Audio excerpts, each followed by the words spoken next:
Hi everyone and welcome to this week's Warno devblog. Today we are getting our first British Army preview. Yes, the British are coming. Now they say, hello Commander, get ready for another preview day. As we showed off our upcoming units for the French Army in our Patriotic Bastille Day devblog last week, it is only fitting that today's post will let our light shine on the British Army. Hot on the heels of the Messina milestone, let's find out what is in store for this important NATO partner in Warno. Tally ho chaps, they say. I think that's Eugene's best effort at being British at this point. And now I have the greatest fear that they're going to have some of the units in-game say that. But let us move on. They say lots of Britishness as their next heading. During the Cold War, the United Kingdom's ground contribution to NATO forces was mostly focused in Northag, the army group defending the North German plain. A relatively flat terrain made the perfect tank country, and that's why the British tank development compared to other NATO allies was chiefly concerned with heavily armoured and armed but slow main battle tanks.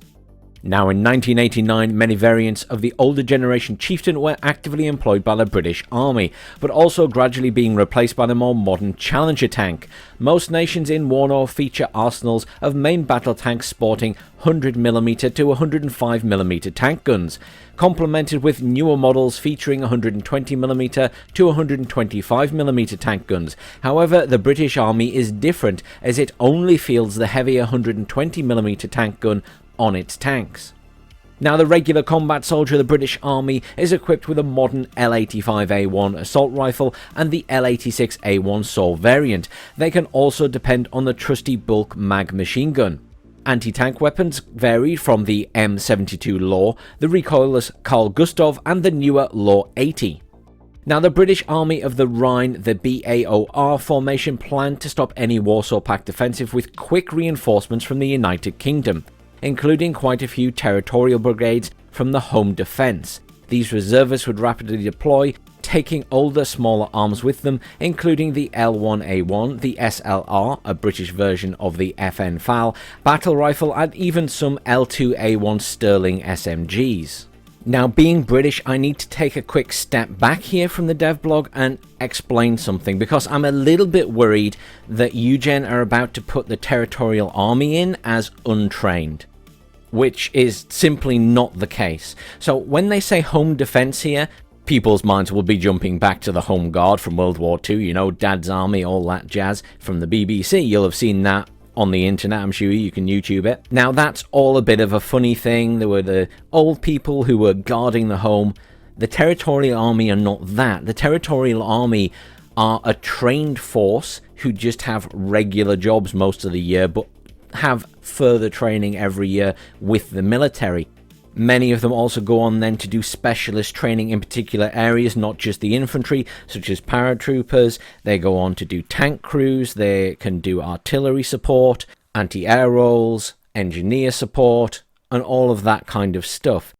I'm just a little bit worried when they say home defense, they're kind of being a little bit misleading, because while the initial idea of the Territorial Army when it was formed a long time before that was home defense, it went much beyond that, and especially during the Cold War, when they were a big part of the exercises that took place. For example, in 1984, the Lionheart exercises, which were reinforcement of the British Army of the Rhine, 35,000 territorials took part in that, along with other NATO allies.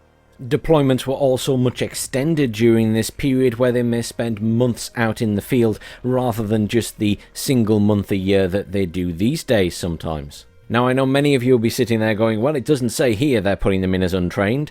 The reason that this has come up is because they have them in as militia in Wargame, and I have this slight fear they're going to do the same thing again. And my genuine advice to Eugen here is you should put these guys in as at least trained. Now, I realise there is an element of game balance here, which certainly applies to the weapons they're being given, and I think, you know, locking them at trained is reasonable, but putting them in as untrained kind of does them a disservice and will be quite offensive to people who have family members in the TA, especially at the time in question. Now, I'm certain not everybody would feel that way, but I'm mentioning it now because I know it's going to eventually come up on the forums or on the official Discord. Okay, that's my little rant over. I'm sorry, I'm British. It had to be mentioned because I just don't want those poor guys to be mislabeled again. But moving on. The British infantry ride into battle in the FV-432 armoured personnel carrier, which much like other APCs can be deployed in the battlefield in many variants: mortars, command, anti-tank, etc. The brand new Warrior infantry fighting vehicle equipped with its Raden 30mm cannon is also available. A terrifying killing machine some might say is NATO's best IFV, if you exclude the Bradley, which was heavily armed but could only carry half a squad. Now, moving on, there is also Death from Above. Of course, the preview wouldn't be complete without the British air power. The mainstay of the British Hellborn comes from the Lynx helicopter, used as both transport or Hellarm anti-tank variants. Furthermore, the license-built Gazelle can be deployed in recon, light transport and command roles. The RAF will also make an appearance, although the Tornado fighter bombers and Harrier have already been teased. With the 2nd Panzer Grenadiers, British Air Force will also fly the F4 Phantom, as well as the Jaguar GR-1A bomber, rocket and Seed variants. And that's everything for this week's devblog. Thanks very much for watching, everyone. Please stay for a little bit longer if you'd like to see all the images that they've been posting on Instagram this week, for those who don't have access. Otherwise, thank you for joining me, and I will see you all next week. Let's move on to those images. So once again, we have a week where there have been a lot of additional images posted to the UGen Instagram. So let's get started. First, we have this one titled "The Sky is Full of Shark." Next, we have this, which is just a little close-up of a troop with the FAMAS. Next up, we have this shot of a Gazelle being shot at, and it says it's fast but not armoured. A Gazelle's pilot is a balls of steel duty. Next up is a little video of a sneak peek of Cyrus, the new map, which is going to be coming soon. However, that's a little bit more difficult to rip off Instagram, so I will do my best for you, or it might just be a little picture that gets stuck here.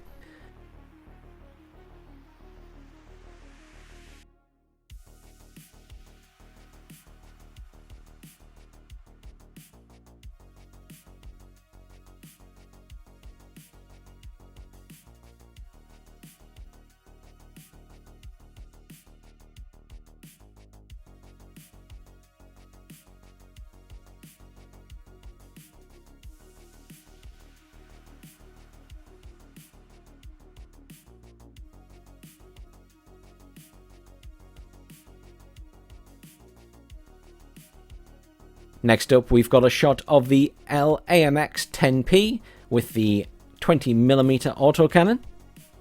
Then we have another shot of the nice new French jets. Now we get to see something a little bit new again. This is a VAB Mephisto with a hot missile. The greatest trick the devil ever played was convincing the world that he did not exist. The real question here is, what will the model be like in game? Because obviously the idea would be that the missile pops up out of the top, but the rest of the time it just looks like a normal VAB without such a weapon on it. Next, they're just showing off one of the textures of the little jeeps again. And following on from that, we also have a lovely close-up of the Eyehawk. Then a further shot of one of the autocannon Gazelles. And then we have another video, this time of the TOS-1M, the Burrito, firing. Again, I will do my best to get you a little shot of that video.